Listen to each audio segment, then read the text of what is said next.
بسم الله الرحمن الرحيم. الحمد لله الذي خلق السماوات والأرض وجعل الظلمات والنور ثم الذين كفروا بربهم يعدلون. هو الذي خلقكم من طين ثم قضى أجلا وأجل مسمى عنده ثم أنتم تمترون. وهو الله في السماوات وفي الأرض يعلم سركم وجهركم ويعلم ما تكسبون. وما تأتيهم من آية من آيات ربهم إلا كانوا عنها معرضين. فقد كذبوا بالحق لما جاءهم فسوف يأتيهم أنباء ما كانوا به يستهزئون. ألم يروا كم أهلكنا من قبلهم من قرن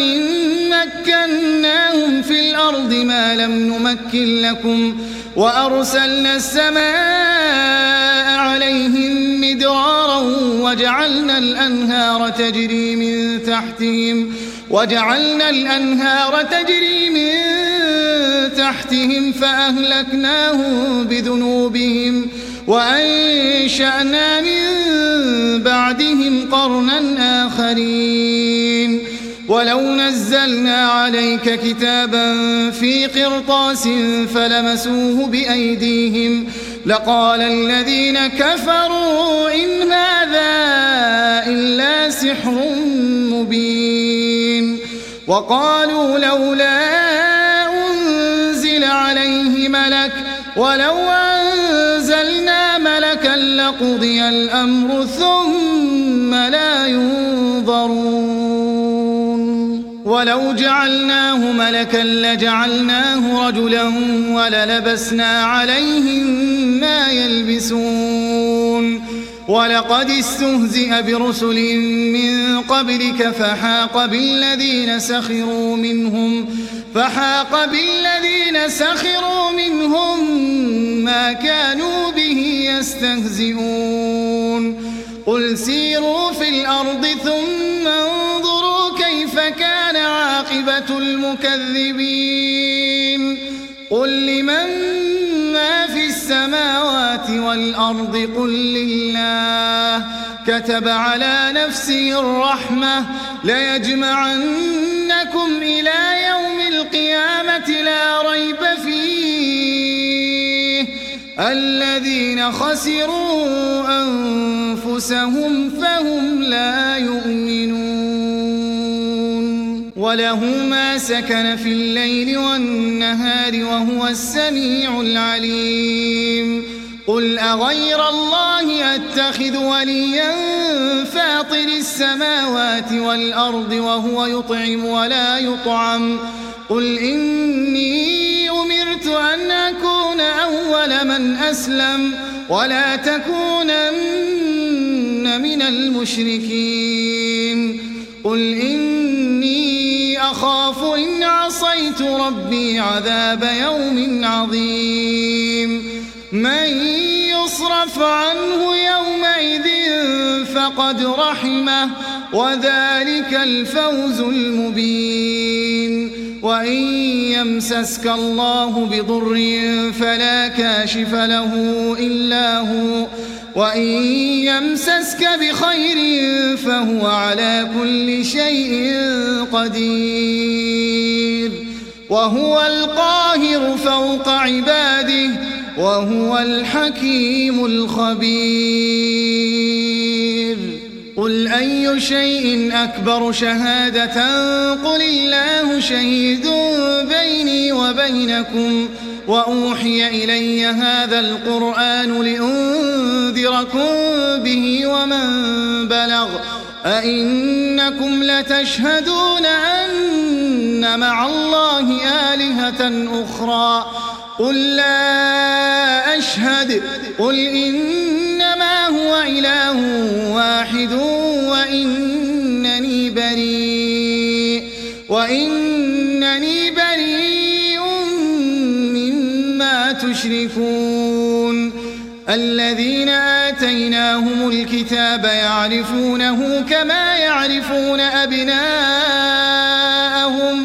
الذين خسروا أنفسهم فهم لا يؤمنون ومن أظلم ممن افترى على الله كذبا أو كذب بآياته إنه لا يفلح الظالمون ويوم نحشرهم جميعا ثم نقول للذين أشركوا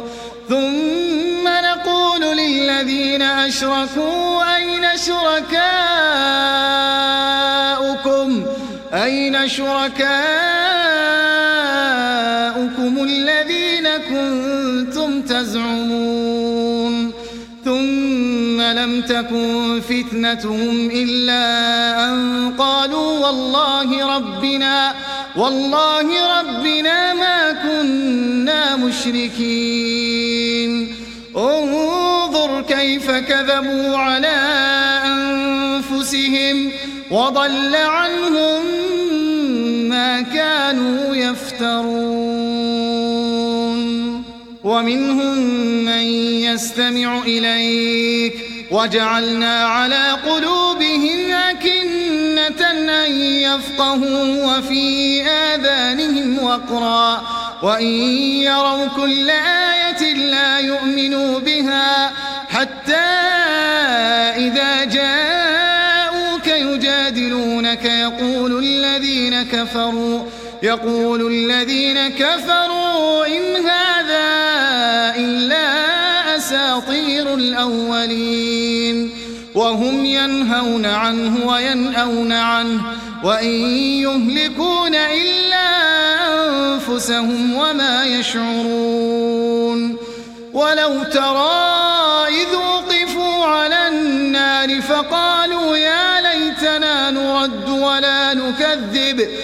فقالوا يا ليتنا نرد ولا نكذب بآيات ربنا ونكون من المؤمنين بل بدا لهم ما كانوا يخفون من قبل ولو ردوا لعادوا لما نهوا عنه وإنهم لكاذبون وقالوا إن هي إلا حياتنا الدنيا وما نحن بمبعوثين ولو ترى إذ وقفوا على ربهم قال أليس هذا بالحق قالوا بلى وربنا قال فذوقوا العذاب بما كنتم تكفرون قد خسر الذين كذبوا بلقاء الله حتى إذا جاءتهم الساعة بغتة قالوا يا حسرتنا على ما فرطنا فيها وهم يحملون أوزارهم على ظهورهم ألا ساء ما يزرون وما الحياة الدنيا إلا لعب ولهو وللدار الآخرة خير للذين يتقون أفلا تعقلون قد نعلم إنه ليحزنك الذي يقولون فإنهم لا يكذبونك ولكن الظالمين بآيات الله يجحدون ولقد كذبت رسل من قبلك فصبروا على ما كذبوا وأوذوا حتى أتاهم نصرنا ولا مبدل لكلمات الله ولقد جاءك من نبأ المرسلين وإن كان كبر عليك إعراضهم فإن استطعت أن تبتغي نفقا في الأرض أو سلما في السماء فتأتيهم بآية ولو شاء الله لجمعهم على الهدى فلا تكونن من الجاهلين إنما يستجيب الذين يسمعون والموتى يبعثهم الله ثم إليه يرجعون وقالوا لولا نزل عليه آية من ربه قل إن الله قادر على أن ينزل آية ولكن أكثرهم لا يعلمون وما من دابة في الأرض ولا طائر يطير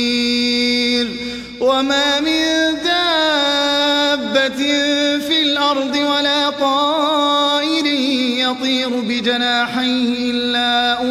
أمثالكم ما فرطنا في الكتاب من شيء ثم إلى ربهم يحشرون والذين كذبوا بآياتنا صم وبكم في الظلمات من يشاء الله يضلله ومن يشاء يجعله على صراط مستقيم قل أرأيتكم إن أتاكم عذاب الله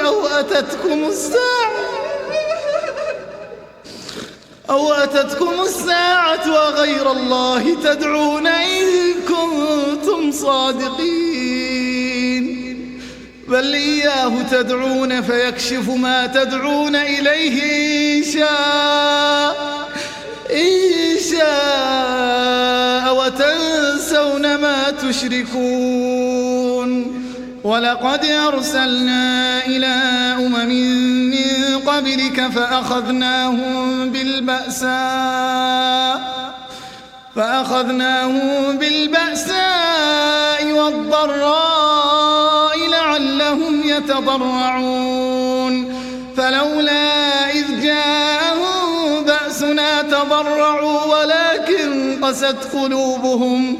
وزين لهم الشيطان ما كانوا يعملون فلما نسوا ما ذكروا به فتحنا عليهم أبواب كل شيء حتى إذا فرحوا بما أوتوا أخذناهم بغتة فإذا هم مبلسون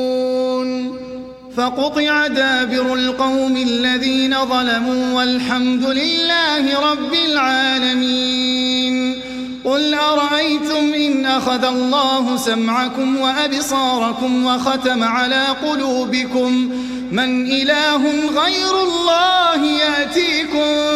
به انظر كيف نصرف الآيات ثم هم يصدفون قل أرأيتكم إن أتاكم عذاب الله بغتة أو جهرة هل يهلك إلا القوم الظالمون وما نرسل المرسلين إلا مبشرين ومنذرين فمن آمن وأصلح فلا خوف عليهم ولا هم يحزنون والذين كذبوا بآياتنا يمسهم العذاب بما كانوا يفسقون قل لا أقول لكم عندي خزائن الله ولا أعلم الغيب ولا أقول لكم إني ملك إن أتبع إلا ما يوحى إلي قل هل يستوي الأعمى والبصير أفلا تتفكرون وأنذر به الذين يخافون أن يحشروا إلى ربهم ليس لهم من دونه ولي ولا شفيع لعلهم يتقون ولا تطرد الذين يدعون ربهم بالغداة والعشي يريدون وجهه ما عليك من حسابهم من شيء وما من حسابك عليهم من شيء فتطردهم فتكون من الظالمين وكذلك فتنا بعضهم ببعض ليقولوا أهؤلاء من الله عليهم من بيننا أليس الله بأعلم بالشاكرين وإذا جاءك الذين يؤمنون بآياتنا فقل سلام عليكم كتب ربكم على نفسه الرحمة أنه من عمل منكم سوءا بجهالة ثم تاب من بعده وأصلح فأنه غفور رحيم وكذلك نفصل الآيات ولتستبين سبيل المجرمين قل إني نهيت أن أعبد الذين تدعون من دون الله قل لا أتبع أهواءكم قد ضللت إذا وما أنا من المهتدين قل إني على بينة من ربي وكذبتم به ما عندي ما تستعجلون به إن الحكم إلا لله يقص الحق وهو خير الفاصلين قل لو أن عندي ما تستعجلون به لقضي الأمر بيني وبينكم والله أعلم بالظالمين وعنده مفاتح الغيب لا يعلمها إلا هو ويعلم ما في البر والبحر وما تسقط من ورقة إلا يعلمها ولا حبة في ظلمات الأرض ولا رطب ولا يابس إلا في كتاب مبين وهو الذي يتوفاكم بالليل ويعلم ما جرحتم بالنهار ثم يبعثكم فيه ليقضى أجل مسمى ثم إليه مرجعكم ثم ينبئكم بما كنتم تعملون وهو القاهر فوق عباده ويرسل عليكم حفظة حتى إذا جاء أحدكم الموت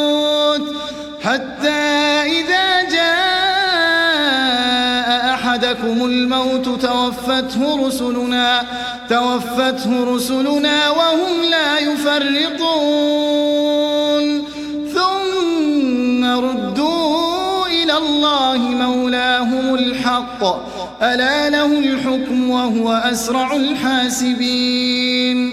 قل من ينجيكم من ظلمات البر والبحر تدعونه تضرعا وخفية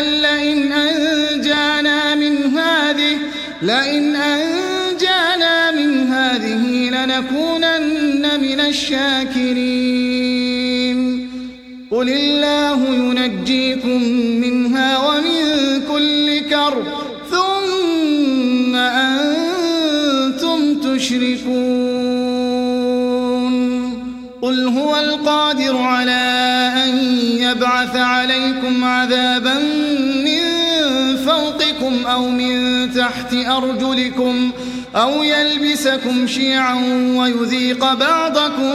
بأس مس بعض انظر كيف نصرف الآيات لعلهم يفقهون وكذب به قومك وهو الحق قل لست عليكم بوكيل لكل نبأ مستقر وسوف تعلمون وإذا رأيت الذين يخوضون في آياتنا فأعرض عنهم حتى يخوضوا في حديث غيره وإما ينسينك الشيطان فلا تقعد بعد الذكرى مع القوم الظالمين وما على الذين يتقون من حسابهم من شيء ولكن ذكرى لعلهم يتقون وذر الذين اتخذوا دينهم لعبا ولهوا وغرتهم الحياة الدنيا وذكر به أن تبسل نفس بما كسبت ليس لها من دون الله ولي ولا شفيع وإن تعدل كل عدل لا يؤخذ منها أولئك الذين أبسلوا بما كسبوا لهم شراب من حميم وعذاب أليم بما كانوا يكفرون قل أندعو من دون الله ما لا ينفعنا ولا يضرنا ونرد على أعقابنا بعد إذ هدانا الله كالذي استهوته الشياطين في الأرض حيران له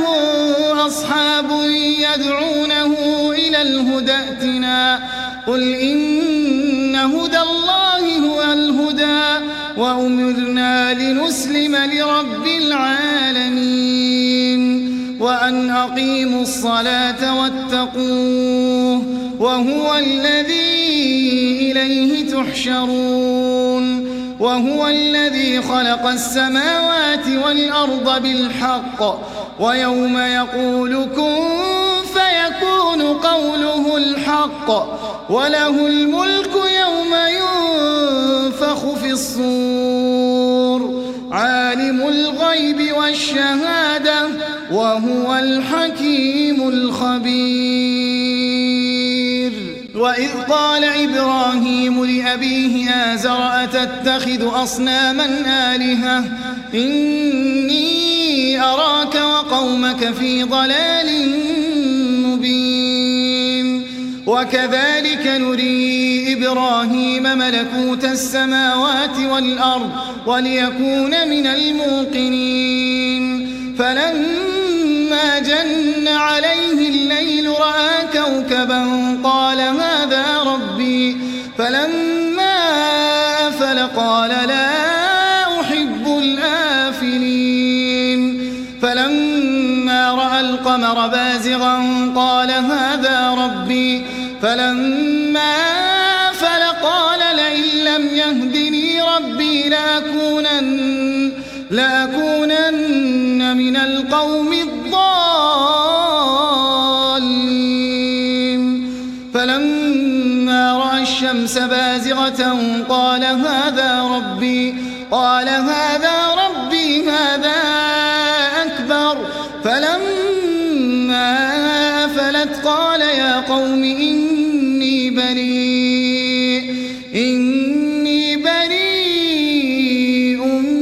مما تشركون إني وجهت وجهي للذي فطر السماوات والأرض حنيفا وما أنا من المشركين وحاجه قومه قال أتحاجوني في الله وقد هدان ولا أخاف ما تشركون به إلا أن يشاء ربي شيئا وسع ربي كل شيء علما أفلا تتذكرون وكيف أخاف ما أشركتم ولا تخافون أنكم أشركتم بالله ما لم ينزل به عليكم سلطانا فأي الفريقين أحق بالأمن إن كنتم تعلمون الذين آمنوا ولم يلبسوا إيمانهم بظلم أولئك لهم الأمن وهم مهتدون وتلك حجتنا آتيناها إبراهيم على قومه نرفع درجات من نشاء إن ربك حكيم عليم ووهبنا له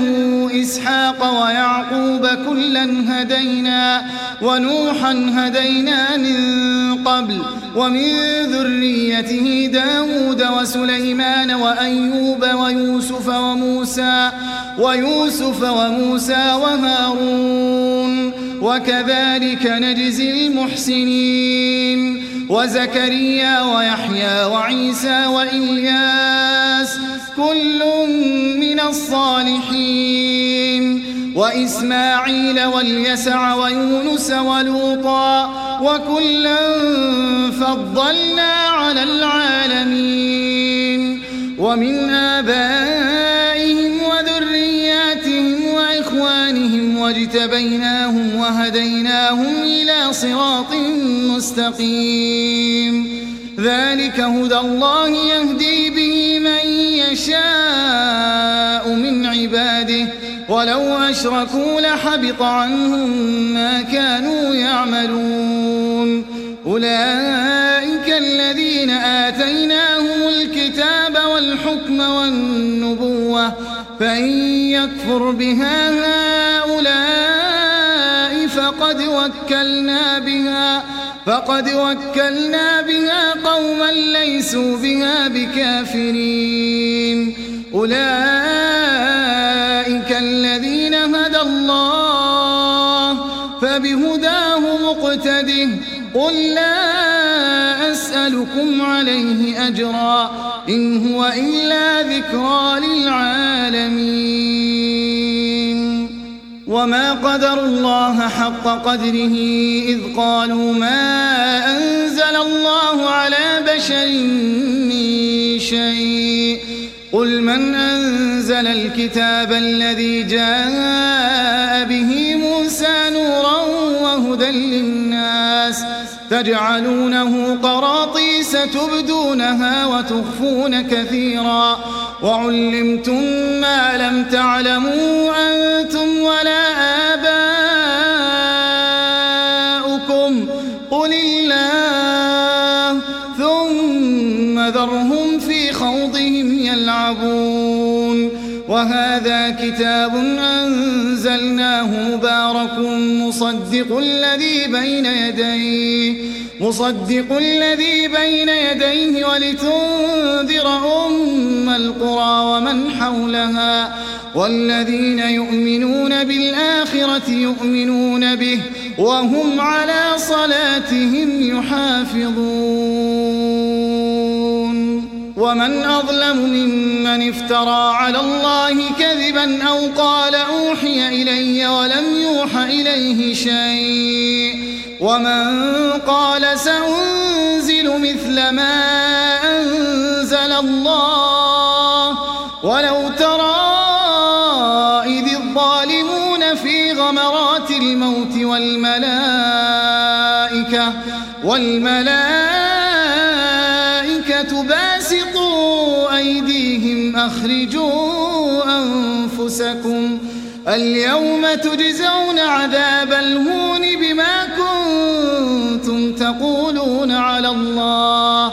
بما كنتم تقولون على الله غير الحق وكنتم وأنتم عن آياته تستكبرون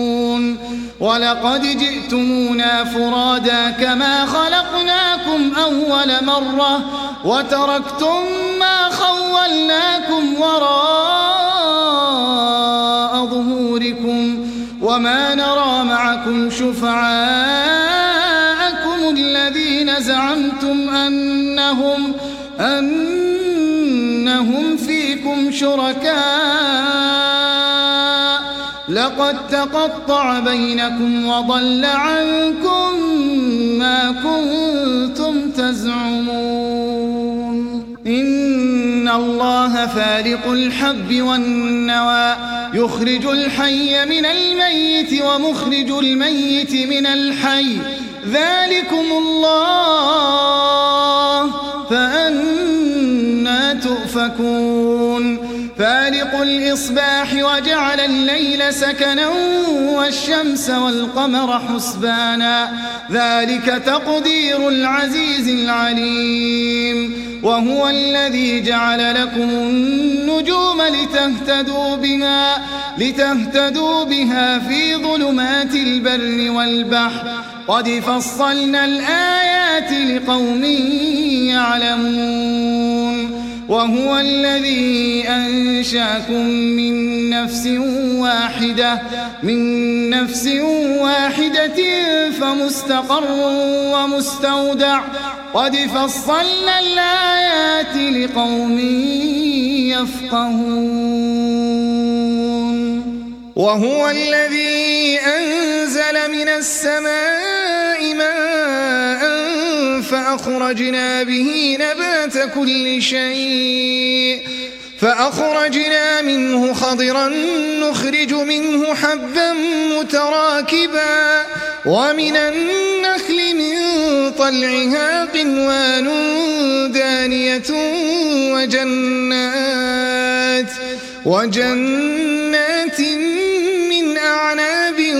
والزيتون والرمان مشتبها وغير متشابه انظروا إلى ثمره إذا أثمر وينعه إن في ذلكم لآيات لقوم يؤمنون وجعلوا لله شركاء الجن وخرقوا له بنين وبنات بغير علم سبحانه وتعالى عما يصفون بديع السماوات والأرض أنى يكون له ولد ولم تكن له صاحبة وخلق كل شيء وهو بكل شيء عليم ذلكم الله ربكم لا إله إلا هو خالق كل شيء فاعبدوه وهو على كل شيء وكيل لا تدركه الأبصار وهو يدرك الأبصار وهو اللطيف الخبير قد جاءكم بصائر من ربكم فمن أبصر فلنفسه ومن عمي فعليها وما أنا عليكم بحفيظ وكذلك نصرف الآيات وليقولوا درست ولنبينه لقوم يعلمون اتبع ما أوحي إليك من ربك لا إله إلا هو وأعرض عن المشركين ولو شاء الله ما أشركوا وما جعلناك عليهم حفيظا وما أنت عليهم بوكيل ولا تسبوا الذين يدعون من دون الله فيسبوا الله عدوا بغير علم كذلك زينا لكل أمة عملهم ثم إلى ربهم مرجعهم فينبئهم بما كانوا يعملون وأقسموا بالله جهد أيمانهم لئن جاءتهم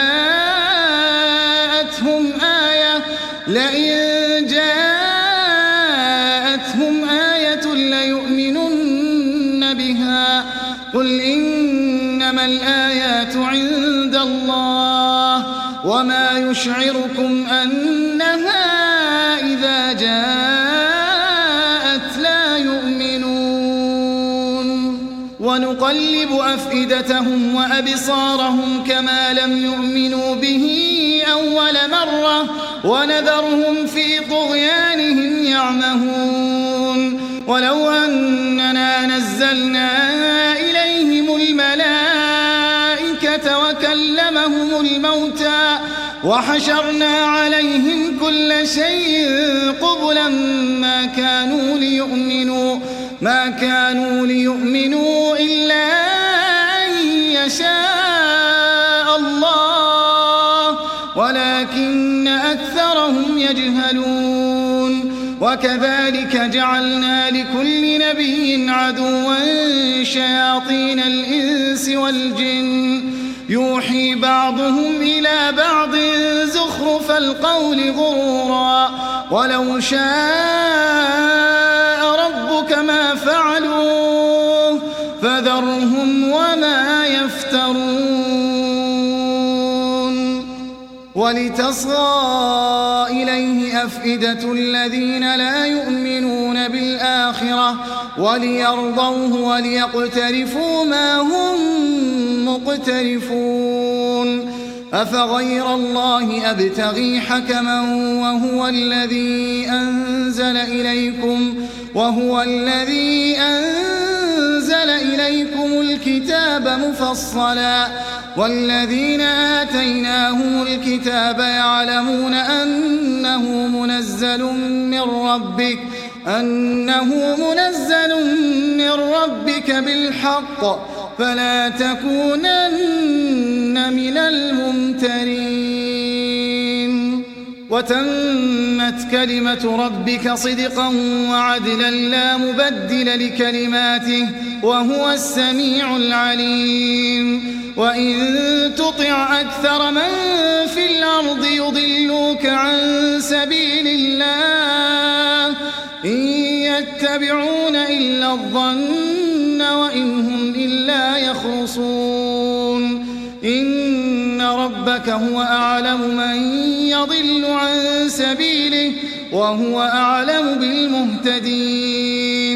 فكلوا مما ذكر اسم الله عليه إن كنتم بآياته مؤمنين وما لكم ألا تأكلوا مما ذكر اسم الله عليه وقد فصل لكم ما حرم عليكم إلا ما اضطررتم إليه وإن كثيرا ليضلون بأهوائهم بغير علم إن ربك هو أعلم بالمعتدين وذروا ظاهر الإثم وباطنه إن الذين يكسبون الإثم سيجزون بما كانوا يقترفون ولا تأكلوا مما لم يذكر اسم الله عليه وإنه لفسق وإن الشياطين ليوحون إلى أوليائهم ليجادلوكم وإن أطعتموهم إنكم لمشركون أومن كان ميتا فأحييناه وجعلنا له نورا يمشي به في الناس كمن مثله في الظلمات ليس بخارج منها كذلك زين للكافرين ما كانوا يعملون وكذلك جعلنا في كل قرية أكابر مجرميها ليمكروا فيها وما يمكرون إلا بأنفسهم وما يشعرون وإذا جاء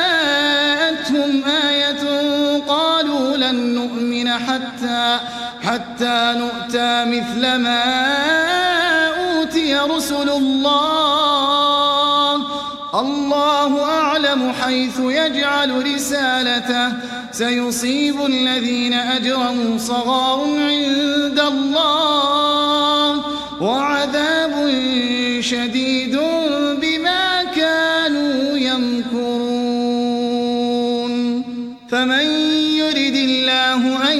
يهديه يشرح صدره للإسلام ومن يرد أن يضله يجعل صدره ضيقا حرجا كأنما يصعد في السماء. كذلك يجعل الله الرجس على الذين لا يؤمنون. وهذا صراط ربك مستقيما قد فصلنا الآيات لقوم يذكرون. لهم دار السلام عند ربهم وهو وليهم بما كانوا يعملون. ويوم يحشرهم جميعا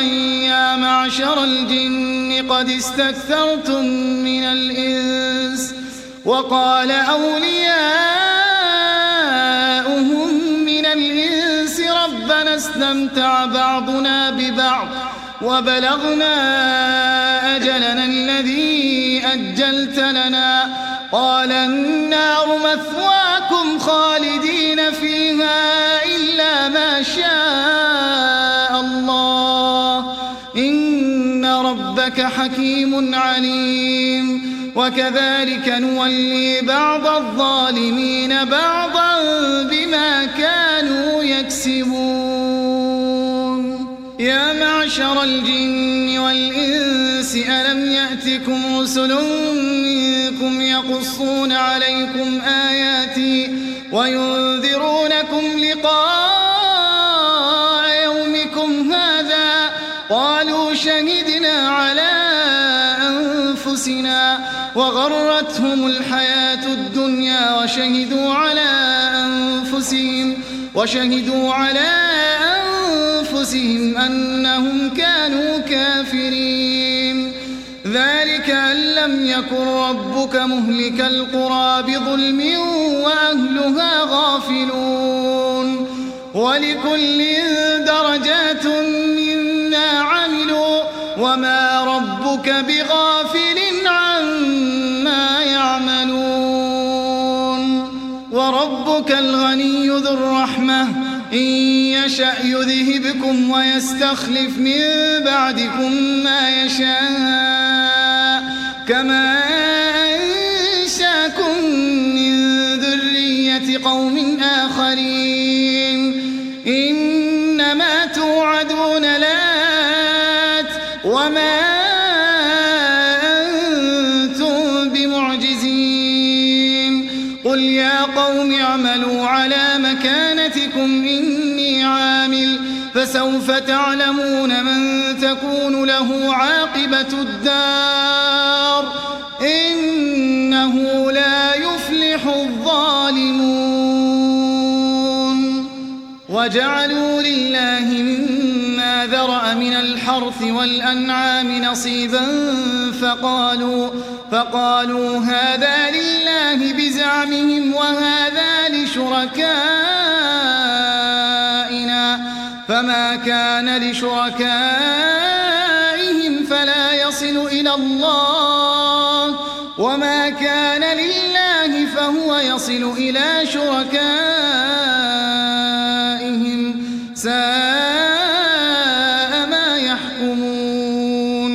وكذلك زين لكثير من المشركين قتل أولادهم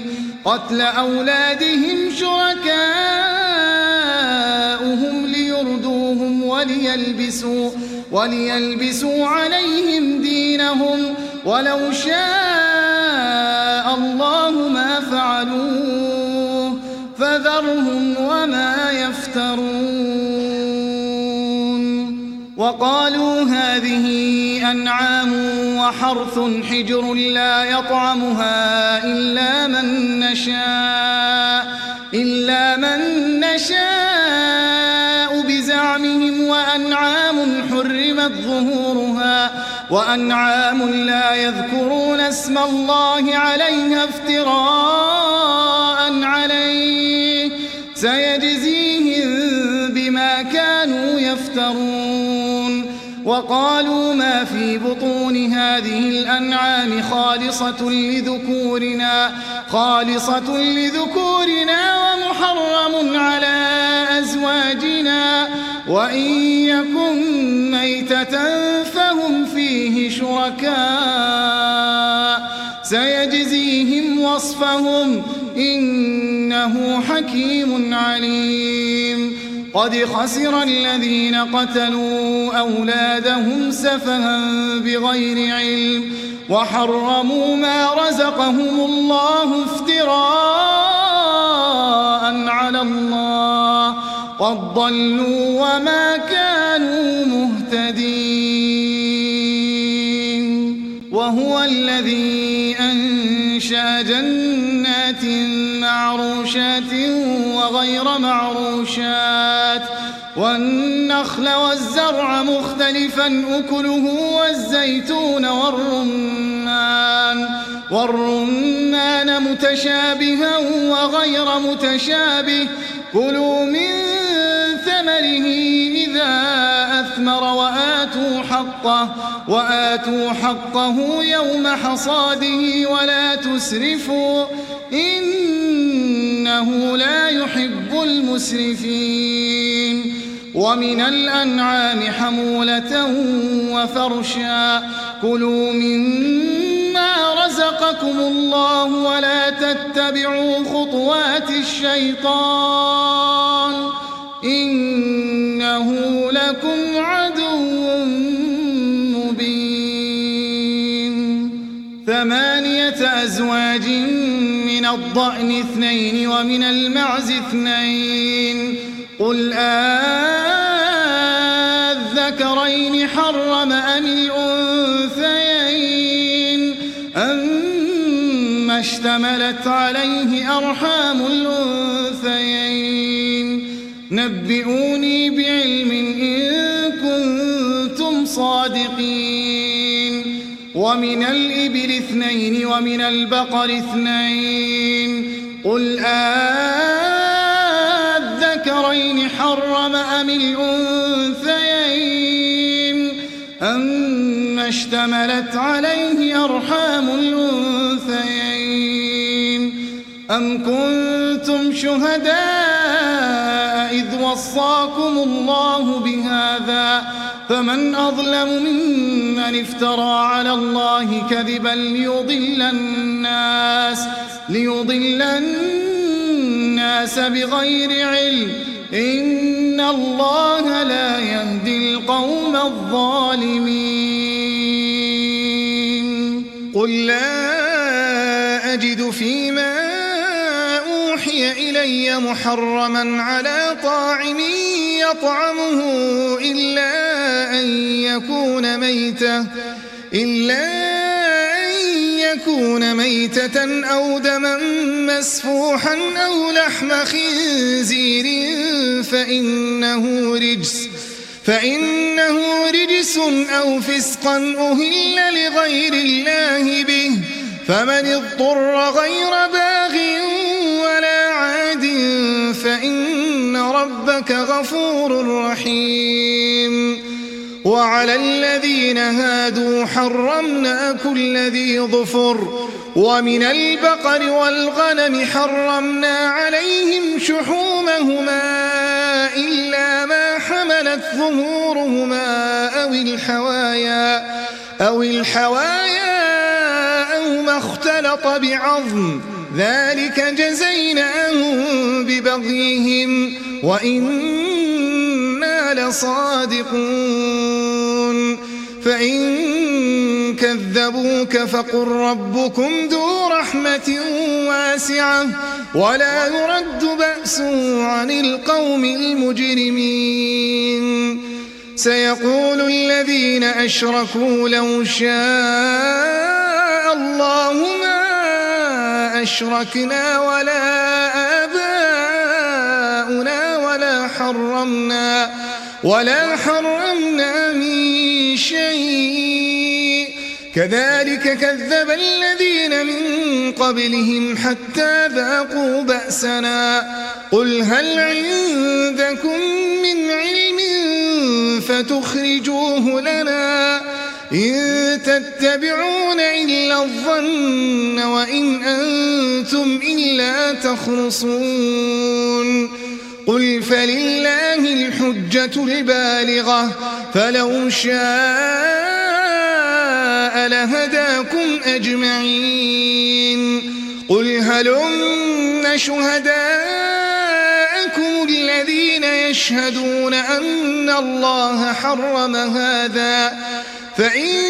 شهدوا فلا تشهد معهم ولا تتبع أهواء الذين كذبوا بآياتنا والذين لا يؤمنون بالآخرة وهم بربهم يعدلون قل تعالوا أتل ما حرم ربكم عليكم ألا تشركوا به شيئا وبالوالدين إحسانا ولا تقتلوا أولادكم من إملاق نحن نرزقكم وإياهم ولا تقربوا الفواحش ما ظهر منها وما بطن ولا تقتلوا النفس التي حرم الله إلا بالحق ذلكم وصاكم به لعلكم تعقلون ولا تقربوا مال اليتيم إلا بالتي هي أحسن حتى يبلغ أشده وأوفوا الكيل والميزان بالقسط لا نكلف نفسا إلا وسعها وإذا قلتم فاعدلوا ولو كان ذا قربى وبعهد الله أوفوا ذلكم وصاكم به لعلكم تذكرون وأن هذا صراطي مستقيما فاتبعوه ولا تتبعوا السبل فتفرق بكم عن سبيله ذلكم وصاكم به لعلكم تتقون ثم آتينا موسى الكتاب تماما على الذي أحسن وتفصيلا لكل شيء وهدى ورحمة لعلهم بلقاء ربهم يؤمنون وهذا كتاب أنزلناه مبارك فاتبعوه واتقوا لعلكم ترحمون أن تقولوا إنما أنزل الكتاب على طائفتين من قبلنا وإن كنا عن دراستهم لغافلين أو تقولوا لو أنا أنزل علينا الكتاب لكنا أهدى منهم فقد جاءكم بينة من ربكم وهدى ورحمة فمن أظلم ممن كذب بآيات الله وصدف عنها سنجزي الذين يصدفون عن آياتنا سوء العذاب بما كانوا يصدفون هل ينظرون إلا أن تأتيهم الملائكة أو يأتي ربك أو يأتي بعض آيات ربك يوم يأتي بعض آيات ربك لا ينفع نفسا إيمانها لم تكن آمنت من قبل أو كسبت في إيمانها خيرا قل انتظروا إنا منتظرون الذين فرقوا دينهم وكانوا شيعا لست منهم في شيء إنما أمرهم إلى الله ثم ينبئهم بما كانوا يفعلون من جاء بالحسنة فله 10 أمثالها ومن جاء بالسيئة فلا يجزى إلا مثلها وهم لا يظلمون قل إنني هداني ربي إلى صراط مستقيم دينا قيما ملة إبراهيم حنيفا وما كان من المشركين قل إن صلاتي ونسكي ومحياي ومماتي لله رب العالمين لا شريك له وبذلك أمرت وأنا أول المسلمين قل أغير الله يبغي ربا وهو رب كل شيء ولا تكسب كل نفس إلا عليها ولا تزر وازرة وزر أخرى ثم إلى ربكم مرجعكم فينبئكم بما كنتم فيه تختلفون وهو الذي جعلكم خلائف الأرض ورفع بعضكم فوق بعض درجات ليبلوكم فيما آتاكم إن ربك سريع العقاب وإنه لغفور